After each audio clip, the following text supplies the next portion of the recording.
Jangan kamu buat rumah kamu macam kubur. Kubur kalau kita pergi kawasan perkuburan, Stali, Bukit Ubi, apa persepsi kita terhadap kubur? Sunyi, senyap, seram, tak meriah, nothing. Hiba, suram, muram. Jadi Nabi tak nak rumah kita tak ada cahaya kegembiraan.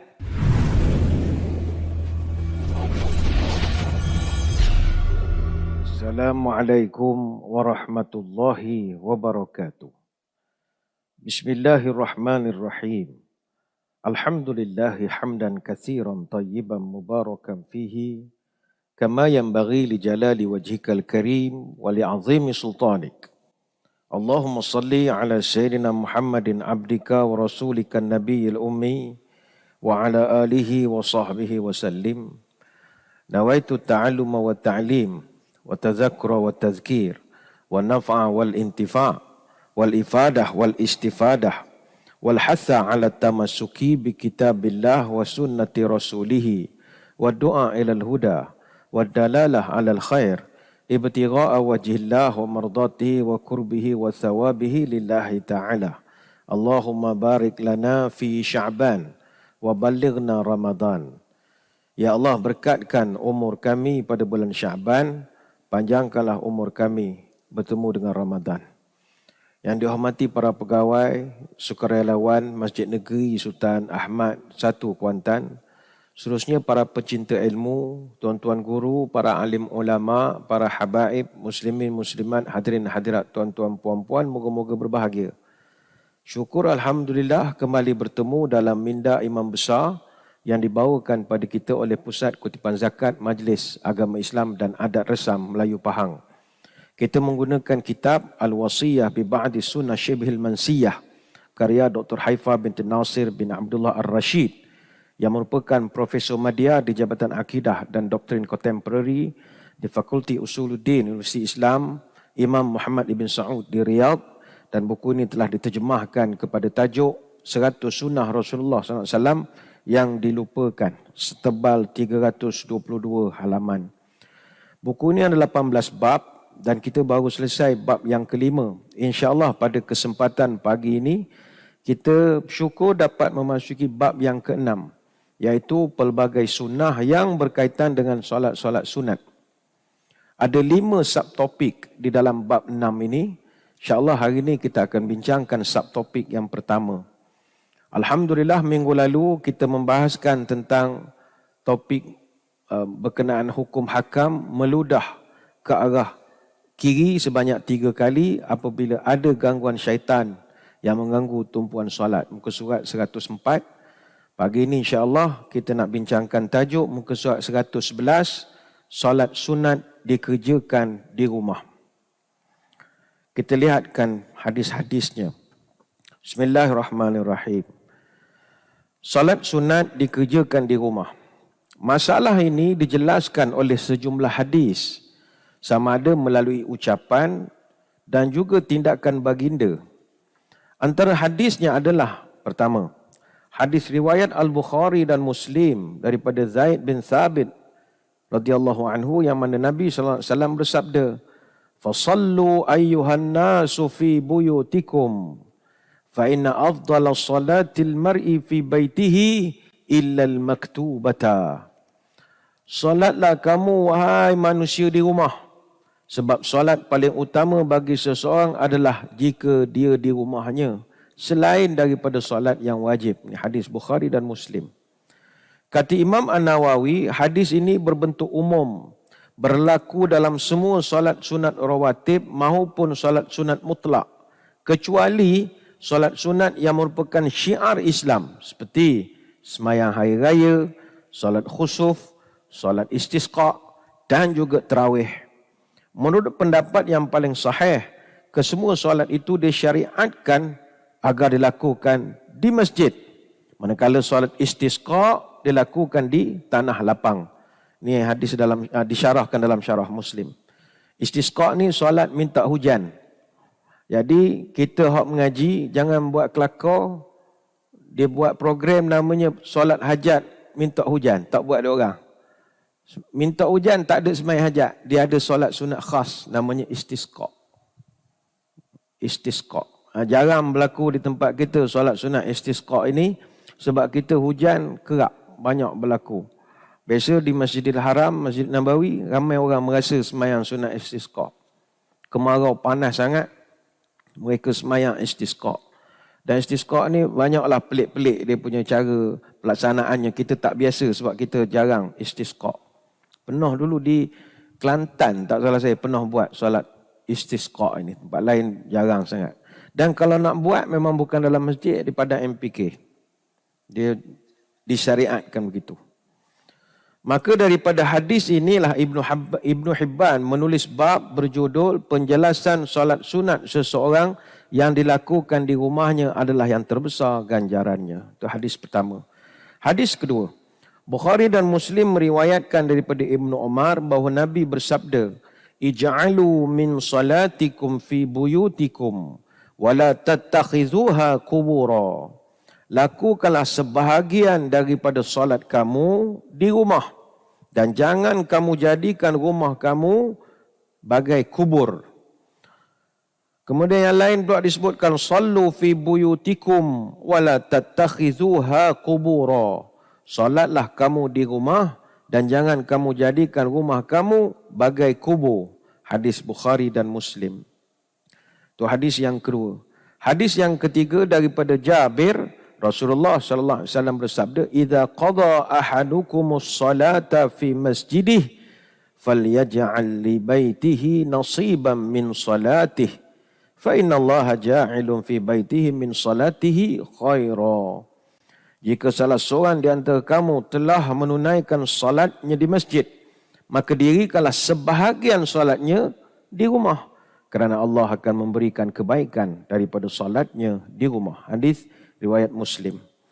Menurut Imam An-Nawawi dalam syarah Muslim, Rasulullah SAW menunaikan salat di rumah kerana salat di rumah lebih tersembunyi dan jauh daripada sifat riak. Ia juga lebih terjaga daripada segala faktor penghapus amal serta untuk mencari keberkatan rumah melalui perantaraan salat. Salat di rumah juga dapat memancing malaikat turun memberi rahmat serta mengusir syaitan sebagaimana disebut dalam hadis-hadis lain. Dalam riwayat yang lain disebut fa innallaha ja'ilun fi baitihi min salatihi khaira. Allah menjadikan sebahagian daripada solat di rumahnya satu kebaikan. Baik, ini kita huraikan dulu yang ini. Muslimin muslimat sekalian, jarang sekali kita mendengar orang menggalakkan semayang di rumah ini. Biasanya khutbah Jumaat, ceramah sana sini, semua orang kempen, jom datang semayang di masjid. Kecuali semasa pandemik, PKP yang ketat itu memang kita suruh semayang di rumah. Lalu ramailah yang marah-marah. Oh ni semua setan belaka. Dengan Tok Imam setan belaka. Ada ke suruh semayang di rumah. Dia tak tahu bahawa semayang sunat memang kena buat di rumah. Semayang sunat disuruh buat di rumah. Apa sebab nak menghidupkan rumah kita? Sebab itu ada satu nasihat daripada Imam Maghazi Asy-Syarqawi. Dia ni seorang ulama besar Syafi'iyah di Mesir dan dia banyak mengarang kitab-kitab fiqh Syafi'i. Antara yang popular kitab dia ni Asy-Syarqawi At-Tahrir, iaitu kitab fiqh Syafi'i untuk mensyarahkan kitab Tahrir karya Imam Zakaria Al-Ansari rahimahullah. Dia ada memberikan nasihat yang bagus tentang rumah tangga. Kata dia, kita ni kena jadikan rumah kita macam masjid. Dia panggil memasjidkan rumah. Memasjidkan rumah ini ada 4 perkara yang dia pesankan. Seperti kita maklum, rumah adalah tempat kita tinggal. Tempat kita berteduh, tempat kita istirahat dan tempat markas kehidupan keluarga kita. Berbeza dengan masjid, masjid ini adalah rumah ibadah. Jadi nak menyatukan kedua perkara ini memang susah. Nak membawa rumah ke masjid itu tak boleh. Kita nak buat masjid macam rumah kita, nak masak, nak benda. Ada setengah orang kadang masuk masjid, dia ingat rumah agak. Ni kenapa kipas dingin-dingin? Ni kenapa lampu? Ni bukan rumah awak. Ni masjid. Tak boleh ikut selera awak. Ni tukarlah kapek ni. Ni bukan kedai perabot. Tak boleh nak bawa budaya rumah ke masjid. Sebab ada had dia. Tetapi yang mungkin adalah kita membawa budaya masjid ke rumah. Segala apa yang ada dalam masjid, kita jelmakan di rumah kita. Pertama, kata beliau, kata Imam Maghazi Asy-Syarqawi, jadikanlah rumah tempat membaca Quran. Selain daripada kita membaca di masjid, baca juga di rumah. La taj'alu buyutakum qubura inna syaitana yanfiru minal baitil ladzi tuqra'u fihi suratul baqarati. Jangan kamu buat rumah kamu macam kubur. Kubur kalau kita pergi kawasan perkuburan, Stali, Bukit Ubi, apa persepsi kita terhadap kubur? Sunyi, senyap, seram, tak meriah, nothing. Hiba, suram, muram. Jadi Nabi tak nak rumah kita tak ada cahaya kegembiraan. Tak ada cahaya ibadah. Muram semua. Jadi dengan mengaji Quran, kata Nabi, rumah kamu akan bercahaya. Rumah jadi bahagia. Dan yang mustahak juga, inna syaitan yanfiru minal baitil ladzi tuqra'u fihi al-Quran. Fil suratul Baqarah. Dan yang penting, kata Nabi, syaitan akan lari dari mana-mana rumah yang kerap dibacakan surah Al-Baqarah. Hadis riwayat Imam Muslim. Sebab itu kita di rumah kena selalu baca Quran. Minimum surah Al-Baqarah.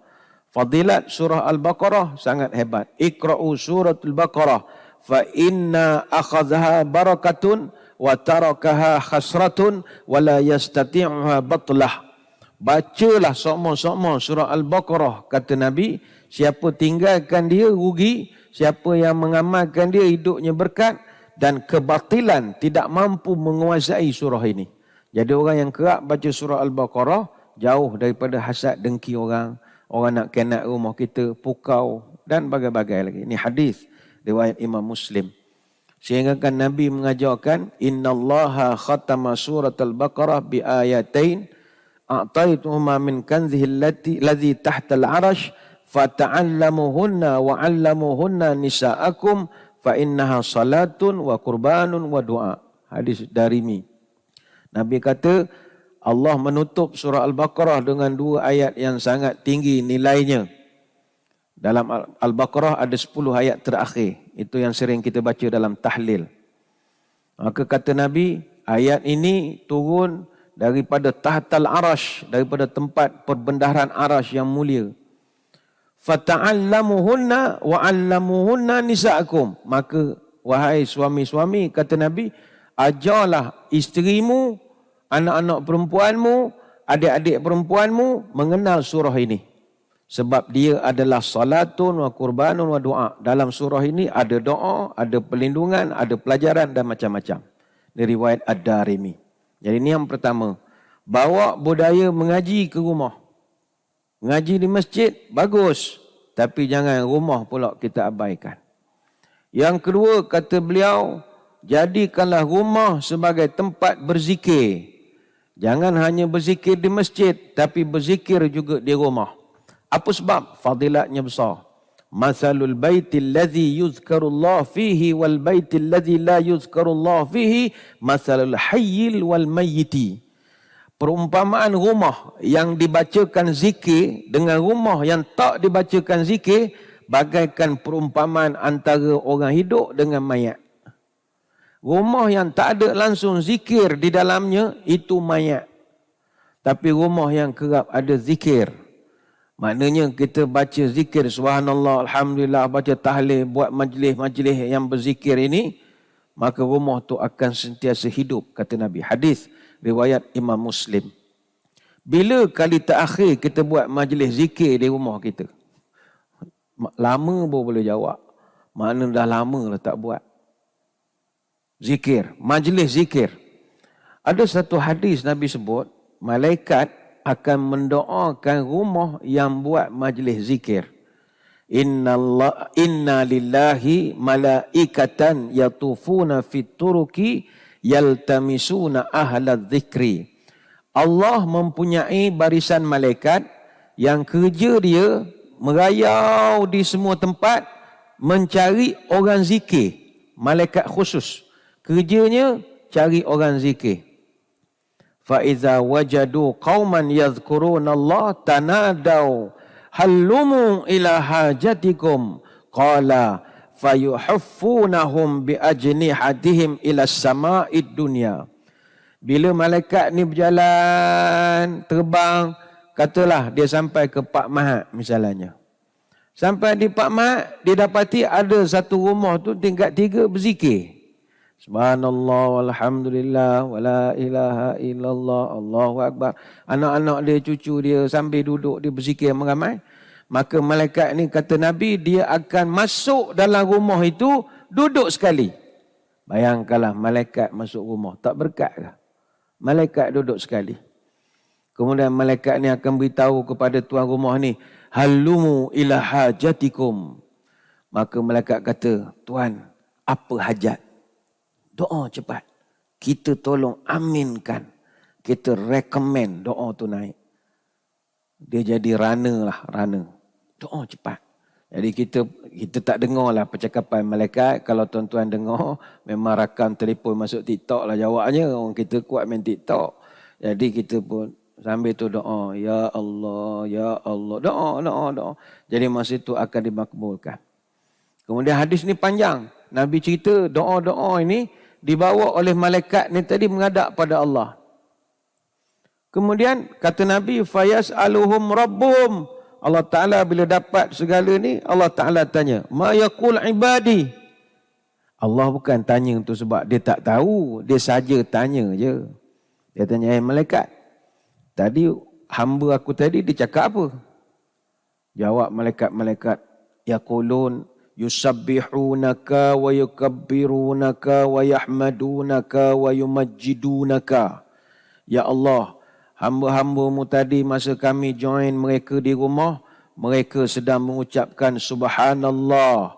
Dia mengucapkan Allahu Akbar. Dia mengucapkan Alhamdulillah. Dia mengagung-agungkan kau, wahai Tuhan. Ini hadis riwayat Muslim. Malaikat mengadu pada Allah. Jadi adakah tuan-tuan puan-puan tak terliur dengar benda ini? Terliur kita. Wow, malaikat datang dalam rumah. Kalau malaikat ada dalam rumah, saka lari tuan-tuan. Lari saka tok nenek kita duduk numpang. Malaikat datang sebab zikir. Dalam riwayat yang lain, Allah Ta'ala siap tanya pula pada malaikat. Hal ra'auni? Malaikat, aku nak tanya.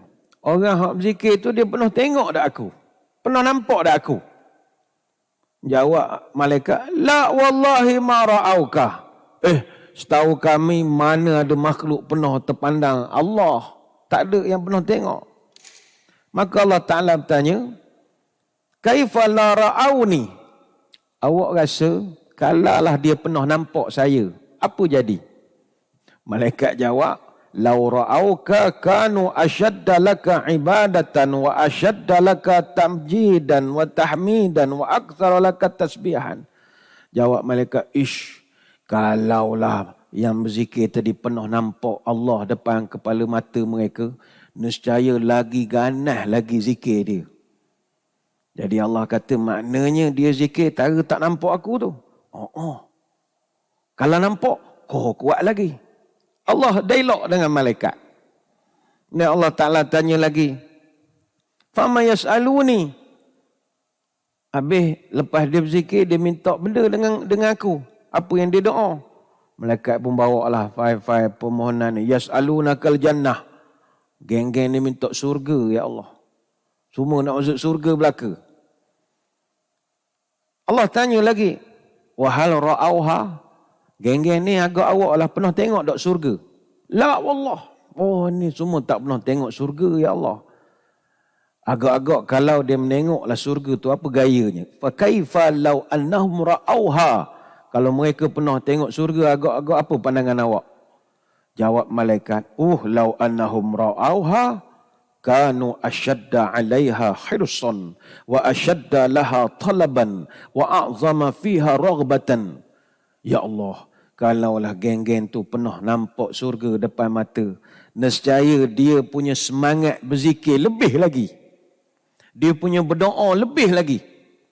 Mana Allah Ta'ala kata, maknanya dia beramal tu tara tak nampak tak? Tak nampak. Kalau nampak, lagi ganas lah zikir dia.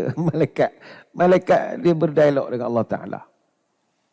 Sampai pada satu peringkat, ni hadis ni panjang, riwayat Bukhari Muslim. Allah Ta'ala kata, mai sini, semua doa-doa. Dia punya proposal punya file permohonan. Aku lulus semua. Lulus semua. Tiba-tiba kata Nabi, yaqulu malakun minal malaikah. Dalam banyak-banyak malaikat ni, ada satu malaikat dia angkat tangan. Dia kata, ya Allah, cuk, ni ayat saya lah. Cuk, sekejap. Fihim fulanun laisa minhum innama ja'a lihajatin. Malaikat ni dia angkat tangan. Ya Allah, saya ada satu benda lupa nak ngabar. Allah jangan ni, dalam ramai-ramai rumah tu tadi, ada 5 orang berzikir. Tapi ada seorang tu, dia tak berzikir pun. Dia tumpan cah telefonnya. Dia duduk dengan geng-geng tu. Dia sibuk main telefon dia lah. Guana gamak nak beri markah ke tak ni? Adakah dia dikira sebagai ahli zikir? Apa jawab Allah? Humul julasa'u la yashqa bihim jalisuhum. Allah Ta'ala kata, mereka itu aku anggap orang yang duduk juga dalam majlis ilmu, dalam majlis zikir. Teman duduk mereka itu tidak akan celaka dengan sebab mereka. Ini hadis riwayat Bukhari Muslim. Punyalah barakahnya zikir dalam rumah ini. Kita duduk saja. Mak ayah berzikir, kita duduk. Tengok dia lah orang tua ni berzikir pula di rumah. Kita pun dapat juga pahala duduk majlis zikir.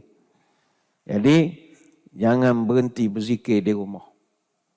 Saya cadangkan kalau Ramadan ni, malam Jumaat ke apa ke, buatlah satu majlis zikir. Ataupun lepas maghrib buat majlis zikir. Zikir ni macam-macam zikir boleh baca. Tuan-puan beli maksurat misalnya. Baca maksurat. Maksurat ni para ulama' dah mudahkan kerja kita. Dia susun semua zikir-zikir yang bagus. Yang elok dia baca lepas subuh, lepas asar. Jadi kita habis sembahyang subuh di masjid. Lepas sembahyang subuh dah tak ada sembahyang lagi. Jadi tuan-tuan pun baliklah. Sampai di rumah, baca maksurat pula. Dengan anak, dengan suami, baca maksurat. Nanti lepas asar, baca lagi maksurat. Jadi ini pahala yang besar.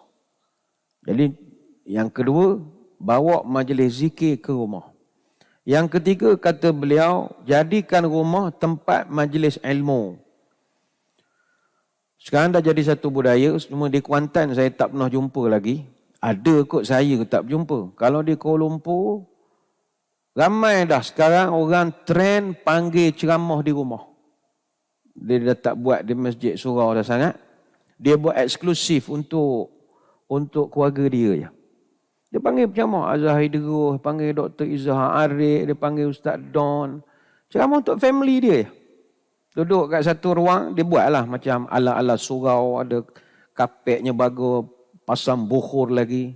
Jadi ustaz tu bawa maghrib, lepas maghrib dia tazkirah, kemudian sembahyang isyak, lepas tu zikir. Dah jadi satu trend. Kuantan saya tak jumpa lagi. Mungkin saya je tak jumpa, mungkin orangnya ada. Saya je tak jumpa. Ini kita kena bawa budaya ini. Budaya majlis ilmu di rumah. Sebab itu kalau kita sendiri dapat buat, alhamdulillah tuan-tuan puan-puan ada ilmu, boleh hurai agama dengan baik, padan kita je syarah pada anak cucu kita. Tapi kita panggil orang kalau tak mampu. Sebab itu dalam Quran surah Nuh ayat 28 ada satu ayat, satu doa.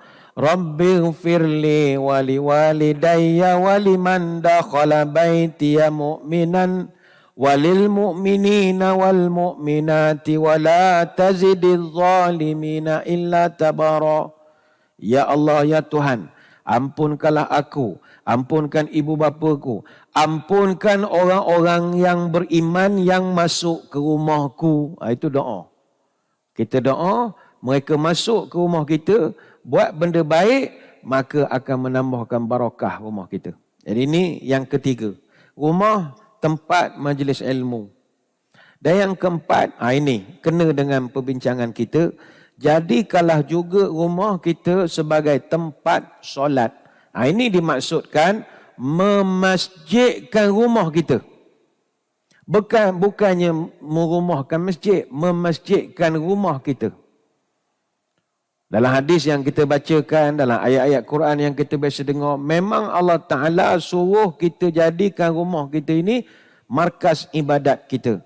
Waj'alu buyutakum qiblatan wa aqimus salah wa aqimus salata wa basyiril mu'minin.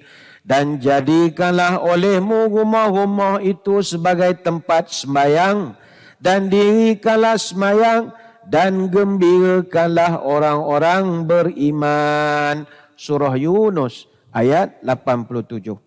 Ada satu hadis daripada Jabir yang kita bacakan dalam kitab kita tadi, idza shalla ahadukumus salata fi masjidi falyaj'al li baitihi nasiban min salatihi fa innallaha azza wa jalla ja'ilun fi baitihi min salati khaira.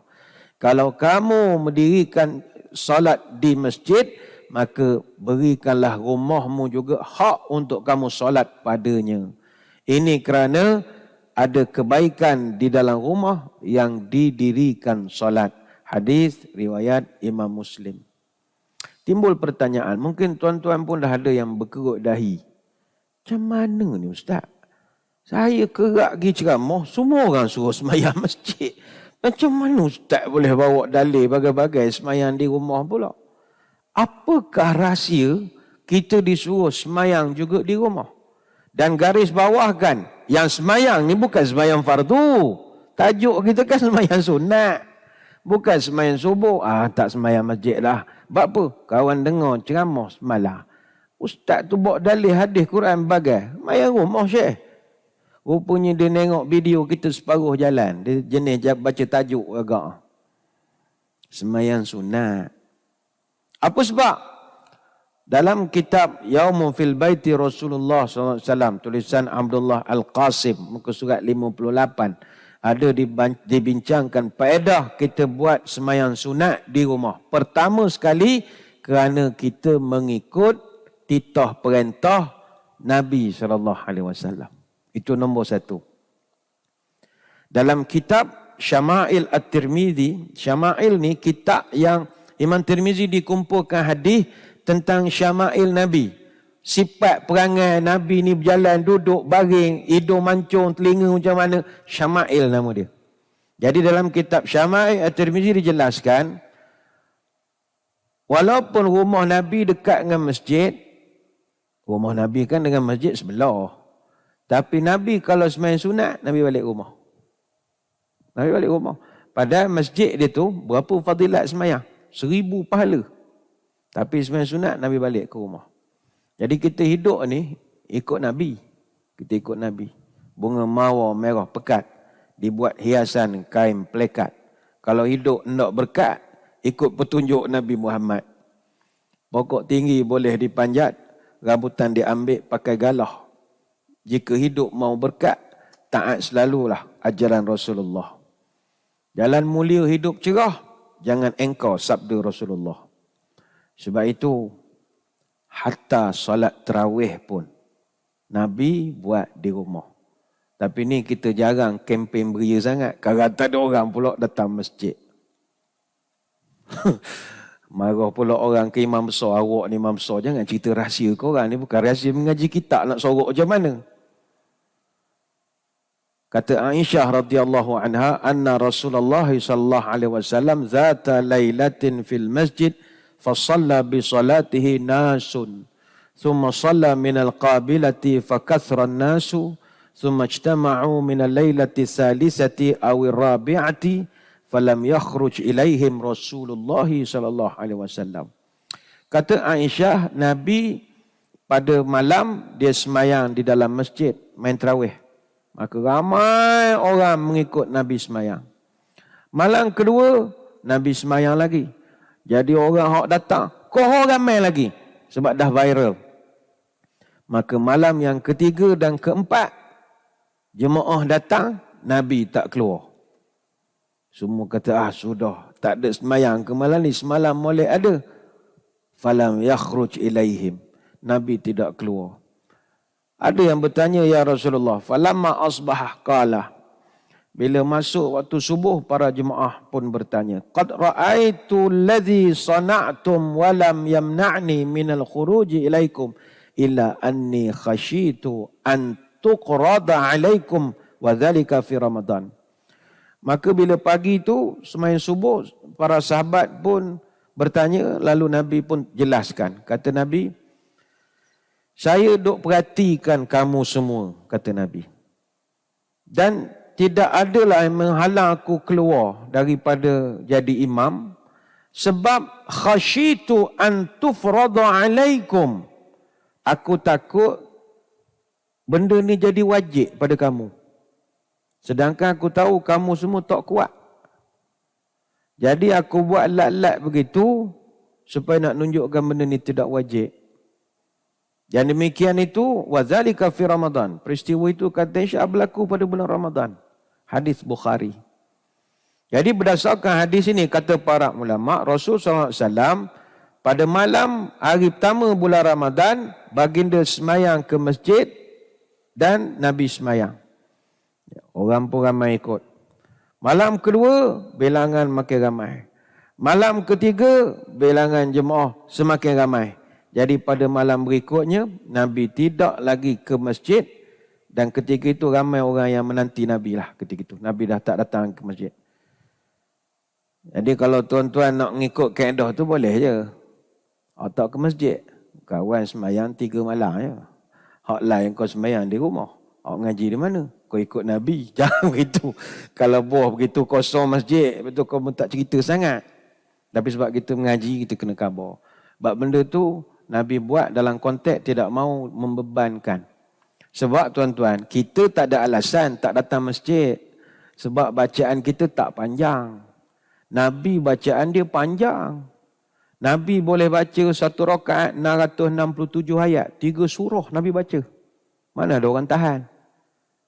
Baik itu kalau sekarang orang semain tarawih 8 jam di Indonesia, tak pelik. Nabi semayang sampai bengkok kaki. Kita bulan puasa bengkok juga kaki. Sebab gawat. Bukan sebab semayang lama. Jadi kalau kita tara-tara 9.30, pukul 10 habis semayang, pendek sangat, datanglah masjid. Janganlah pegang dalil, ana semayang rumah je. Baru pula, ana ikut Nabi. Janganlah gitu. Nabi semayang panjang. Jadi awak kena semayang di masjid untuk nak balas balik panjang yang kamu tak dapat itu. Jadi para ulama mengatakan bahawa Nabi memang semayang sunat banyak di rumah. Bukan tak ada di masjid. Ada. Tapi banyaknya di rumah. Tuan-tuan puan-puan ingat lagi tak bab mengiring semayang. Nabi kan ada satu tabiat. Habis semayang sunat fajar, dia duduk mengiring. Itu kan kita dah bincangkan dulu. Dalam Riyadhus Salihin, dalam karya Imam An-Nawawi, ada kitab Fadail. Dan kitab Fadail ada bab babu istihbabul idtija' ba'da raka'atil fajri ala jambihil aymani wal hathi alaihi sawa'un kana tahajjada bil laili am la. Bab 198, sunat baring selepas 2 rakaat qabliyah subuh dengan belah kanan. Maknanya Nabi bila azan subuh selesai, dia semayang 2 rakaat. Habis semayang dia duduk ngiring atas lantai. Dan perbuatan itu Nabi lakukan di rumah. Kalau di masjid, jadi kelakar. Mana ada orang baring kat masjid macam dugong. Penuh dugong. Tak. Benda tu buat di rumah. Jadi di situ sudah nampak sembahyang sunat ini buatlah di rumah. Untunglah tuan-tuan puan-puan yang rumahnya sebelah masjid. Untunglah. Bolehlah dia sembahyang sunat dulu di rumah. Kemudian kata para ulama, sebab kedua, kenapakah sembahyang sunat itu disuruh untuk kita lakukan di rumah? Sebab kedua adalah untuk mengajar isteri kita. Mengajar dan mendidik isteri. Sebab dari segi hukum, ni minta maaf orang perempuan, minta maaf. Solat terbaik seorang wanita adalah di rumah. bukan di masjid. Tempat terbaik untuk perempuan solat adalah di rumah.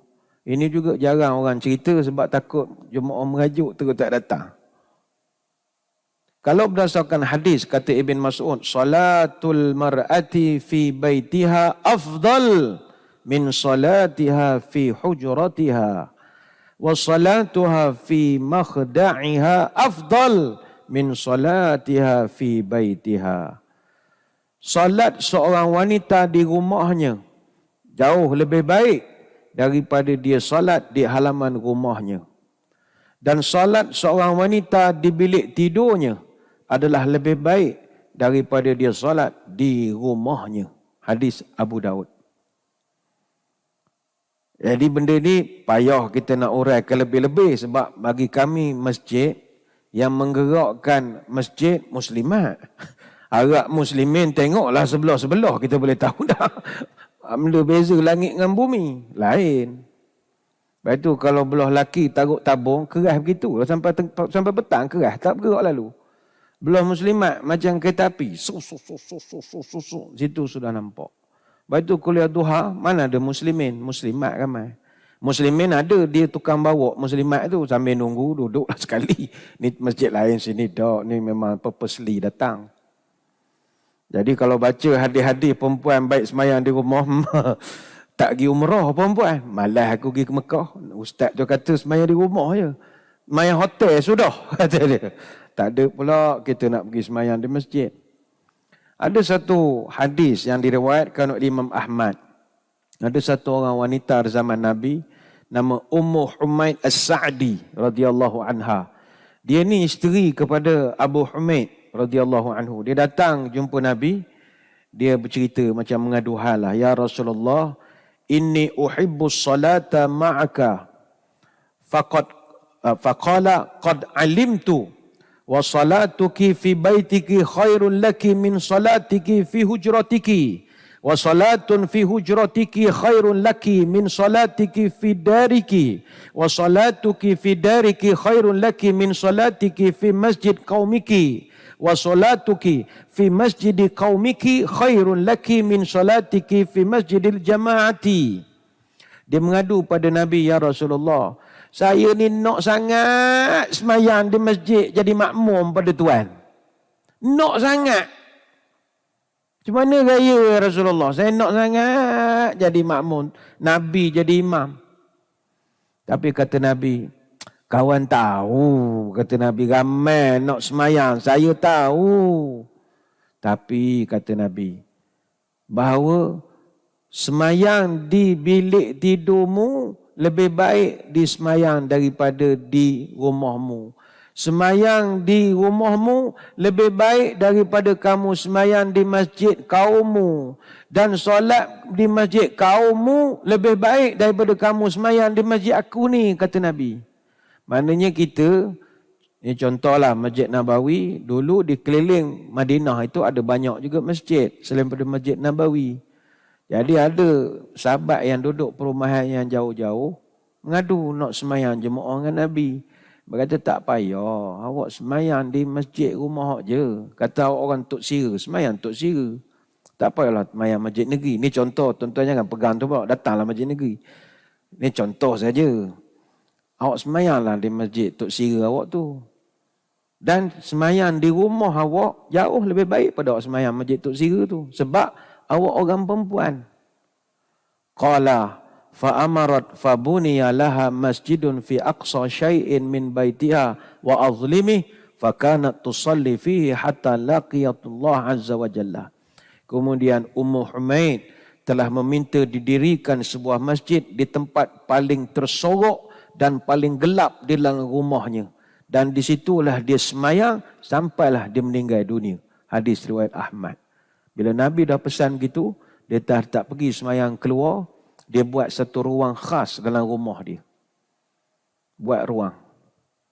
Hadis riwayat Imam Ahmad. Jadi kedua-dua hadis ini kata ulama menunjukkan bahawa tempat terbaik bagi seorang wanita untuk semayang adalah di rumah. Maka jelaslah di dalam hadis-hadis ini Tidak berdosa pun kalau seorang wanita itu semayang di rumah semua. Janganlah kita ngutuk dia, inilah orang Islam.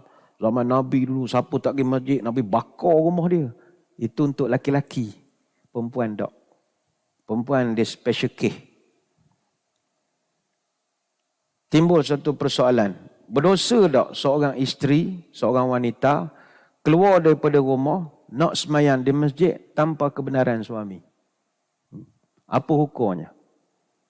Isu ini ada dibincangkan oleh ulama.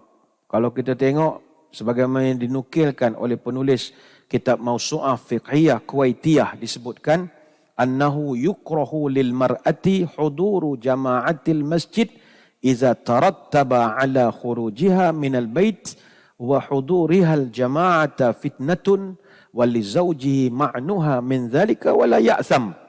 Makruh bagi seorang isteri yang menghadiri solat jemaah di masjid jika dia meninggalkan rumah itu dalam dua keadaan. Pertama, suaminya tak bagi keluar. Yang kedua, perjalanannya itu menyebabkan fitnah kepada dia atau mudarat kepada dia. Dan seorang suami, kata para ulama, wali zauji man'uha, suami yang melarang isteri pergi masjid, la ya'tham, tidak berdosa. Mana perempuan tarawih ni minggu depan, bang, jom sembahyang tarawih masjid negeri. Contoh. Sebab suami toh benda planning nak pergi makan, dah ada nak moreh di mana, kena dessert ke apa ke. Oh, saya masjid negeri payah parking. Langsung ngada-ngada. Aku nak parking payah. Main rumah sudah.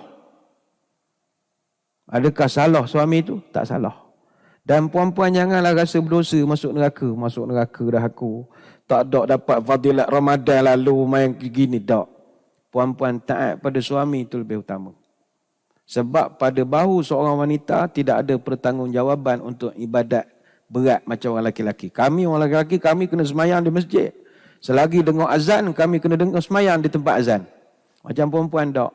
Jaga semayang, jaga diri, jaga suami. Masuk surga dari mana-mana pintu yang perempuan tak. Tapi tuan-tuan janganlah keras sangat. Orang tu nak pergi masjid, bagi je lah. Allah luluh lah, teruk lalu. Takkan mesuarat juga masjid. Tuan-tuan hantarlah, drop lah sekejap. Ataupun ambil lah Grab daripada rumah. Oh, seru sikit. Sembahyang tarawih sini sedap ni, kena kempen jugalah. Sembahyang tarawih masjid negeri sedap.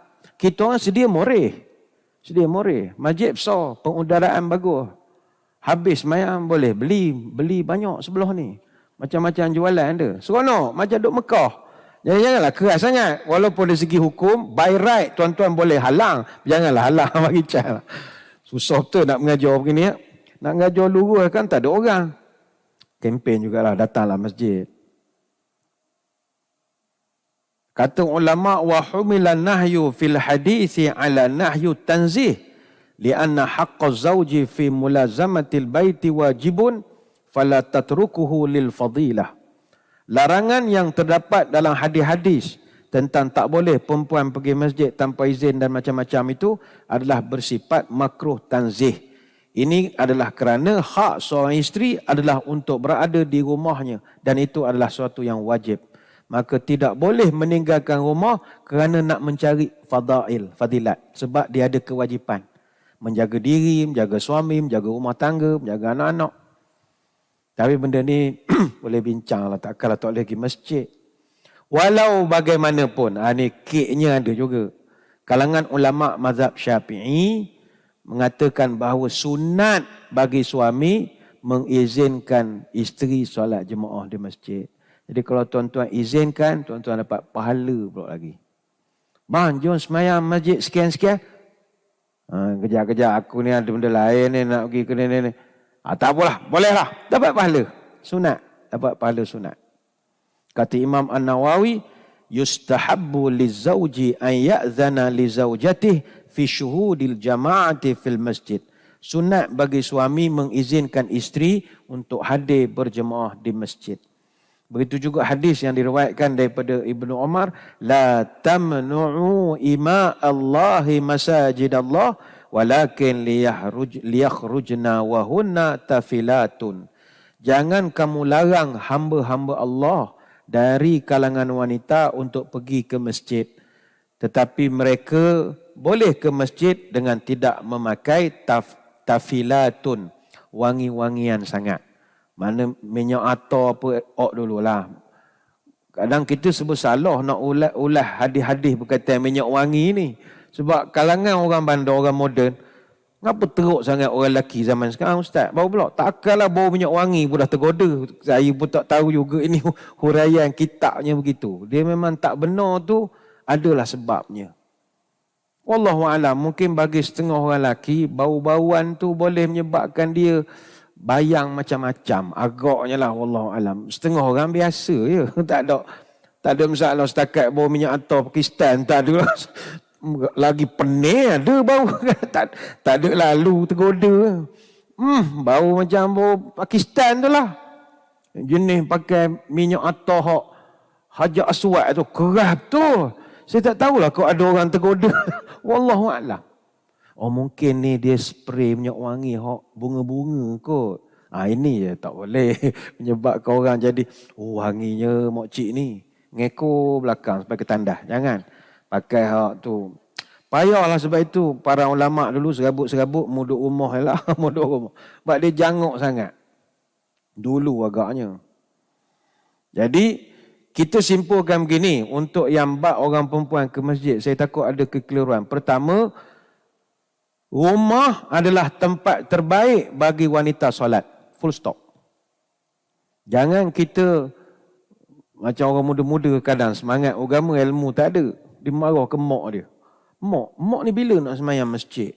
Mak tahu tak kita orang Islam kena semayang masjid, mak? Ini sunnah Nabi, mak. Ni mak bukan ayah. Ayah tu kena semayang masjid. Orang perempuan tak. Pertama. Yang kedua, tidak pula menjadi kesalahan untuk wanita semayang jemaah di masjid. Saya bacakan hadis tadi, ada tak larangan? Dia tak larang. Dia play safe. Jadi kalau puan-puan nak datang ke masjid, tidak ada larangan. Dan tidak boleh ada yang melarang. Kalau suami tadi nak larang, mungkin atas sebab yang, mungkin atas faktor hubungan suami isteri lah kot. Mungkin dia ada hajat. Anak-anak kebetulan tak ada. Semua balik kampung tinggal berdua, dia nak honeymoon. Time tu lah puan-puan nak buat tarawih 30 rakaat pula. Dah lah malam Jumaat. Sudahlah. Mungkin hajat dia. Bukan kerana faktor larang tak hajat. Jadi puan-puan melayani hajat dia pun masuk surga juga. Jadi timbal balik lah. Tapi tuan-tuan pun janganlah hari-hari berhajat. Dia pun nak pergi semayang juga. Hari-hari berhajat. Sudahlah. Isnin, Selasa, Rabu, Khamis, Jumaat, Sabtu, Ahad. Milih-milih lah. Yang ketiga, saya secara peribadi berpandangan bahawa sunat dan juga digalakkan untuk seorang wanita ataupun isteri itu semayang di masjid. Sunat. Tetapi yang dalam perbincangan kita pagi ini, Nabi suruh semayang sunat di rumah, salah satu sebab menyantuni isteri kita. Sebab dia tak ada kewajipan semayang di masjid. Kita meraihkan dia. Semayang di rumah. Selesai. Itu faktor yang kedua, kata ulama, kenapa kita semayang sunat ni elok buat di rumah. Faktor yang ketiga, kata ulama, kita semayang sunat di rumah sebab syaitan akan jauh daripada rumah yang di dalamnya terdapat orang mendirikan semayang. Asyaitanu jathimun ala qalbi bani Adam fa idza dzakarallaha khanasa wa idza ghafala waswasa. Syaitan itu dia duduk bercangkung di dalam hati manusia. Kalau manusia sebut saja nama Allah, dia akan undur diri. Dan apabila manusia lalai saja, dia akan bisikkan kejahatan. Itu kerja setan. Dalam hadis yang lain, la taj'alu buyutakum maqabir inna syaitana yanfiru minal baitil ladzi tuqra'u fihi suratul Baqarah. Jangan jadikan rumah kamu macam kubur, sunyi, senyap, menyeramkan, boring, muram, sepi, jangan. Bacalah Quran dan semayang itu kita baca Quran dan syaitan akan lari daripada rumah yang dibacakan surah Al-Baqarah. Ni hadis Muslim. Jadi untuk tarawih tahun ini saya mencadangkan, bukan menyuruh, mencadangkan. Tuan-tuan buat jadual lah. Hari-hari fadilat, hari-hari bagus, malam Jumaat misalnya, malam barakah. Tuan-tuan tengok malam tu tenang, ada gaya-gaya Lailatul Qadar, semayanglah di masjid. Ataupun hari anak-anak cucu kita balik, semayang di rumah. Anak-anak asrama bawa lepas HPN ke balik, kita anak beranak duduk. Lama abah tak jadi imam. Lah jadi imam 2 tahun lepas. Imam interim, semayang di rumah. Time PKP. Test sekali lagi tengok boleh jadi imam tak? Semayang sekali lagi. Tuan-tuan kan bekas imam belaka masa PKP. Action selalu, baca jadi imam. 8 rakaat. Sekali-sekala semayang lah. Katalah anak tak ada semua buat hal masing. Maulah kita masjid, semayang masjid. Jadi kita alternate. Gile-gile. Dapat pahala ikut sunnah Nabi. Tapi sebab saya orang masjid, saya kempen tuan-tuan hari-hari lah semayang masjid. Janganlah semayang rumah. Susahlah kita orang tak ada jemaah. Hari-hari datang masjid. Jadi ada 2 topeng lah kita bercakap ni.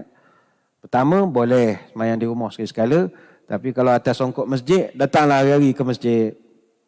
Itu faktor ketiga. Faktor keempat, sebagaimana disebutkan tadi, kita semayang sunat di rumah ni tujuannya kata ulama lebih selamat daripada jatuh kepada riak. Tadi ada disebutkan. Sebab kita kalau semayang sunat banyak di masjid, ada riak tu sikit-sikit. Dia embuh jadi nak tu ada. Kecuali tuan-tuan puan-puan jenis orang cari tiang. Lain. Nak semayang sunat cari tiang. Malu takut orang tengok. Itu selamatlah. Ada orang segan nak semayang-semayang tengah-tengah orang ni. Rasa macam orang tengok. Warak betul dia ni. Dia banyak gangguan perasaan. Sebab itu kata ulama, antara sebab kita ni semayang di rumah, jauh riak. Kata Al-Azim Abadi dalam kitab Aunul Ma'bud, ayil afdal kaunuha fiha li'annaha abba'du minar riya' wa aqrabu ilal ikhlas lillahi ta'ala. Yang lebih utama solat sunat di rumah, kerana menjauhkan riak dan dekat kepada ikhlas. Wa li'annahu fihi hadzu lil buyuti minal barakah fil qut. Selain itu, solat sunat di rumah juga boleh memberi kemakmuran terhadap berkatnya makanan di rumah kita. Ni betul juga. Bila kita semayang di rumah, malaikat datang, barakah datang. Jadi makanan rezeki yang ada di rumah kita ni barakah. Berkat semua. Dan yang terakhir, yang kelima, kata ulama, kita diminta semayang sunat di rumah kerana bumi dia akan jadi saksi pada hari kiamat. Setiap yang kita pijak ni semua, dia akan jadi saksi. Kata Abu Hurairah ketika Nabi baca ayat, Yauma idzin tuhadditsu akhbaraha. Pada hari itu bumi menceritakan segala kisahnya. Surah Az-Zalzalah ayat yang keempat. Nabi kemudian bertanya, apa yang kamu faham bila Allah kata bumi akan bercerita semua benda? Sahabat jawab, tak tahu ya Rasulullah. Allah dan Rasul saja tahu.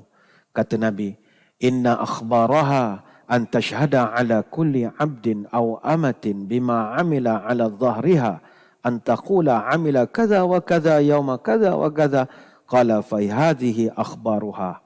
Sesungguhnya bumi nanti bila hari kiamat dia akan cerita semua dan dia akan jadi saksi kepada semua perbuatan kita. Tak kira laki-laki maupun perempuan, apa juga kita buat dia akan cerita. Bumi akan bercerita pada Allah, dia akan mengadu, ya Allah, orang ini telah buat begitu dan begini, begitu dan begini. Pada hari itu, pada hari ini dia buat begitu begini. Qala fahadhi akhbarah. Itulah pengaduan bumi, kata Nabi. Hadis riwayat At-Tirmizi. Jadi bila kita semayang di rumah, tapak rumah kita, jadi tapak tu pun akan jadi saksi pada Allah. Sebenarnya banyak kita nak uraikan tentang semayang berjemaah ni, tapi saya ingat benda ni kita bring forward minggu depan. Sebab ada perbahasan juga di kalangan ulama tentang kalau seorang lelaki itu dia ada kewajipan semayang di masjid, perempuan tak. Tapi katalah disebabkan dia ke masjid, isteri tak, menyebabkan anak dengan isteri ni jadi culas semayang. Kadang kita habis buka, kita ke masjid, semayang maghrib. Kita balik ke rumah, anak tak semayang lagi maghrib. Terbaring supu ular sawa, kenyang. Buka 3 gelas air. 8 suku tak semayang. Isteri pun sama. Dia tidaklah terbaring, dia ngemah. Dah maghrib belum? Tak lagi ngemah-ngemah dulu, kan tenang-tenang nak pergi masjid. 8-10 minit tak sembahyang lagi. Kita pun jadi nak marah. Jadi kalau berlaku keadaan sedemikian, timbul pertanyaan.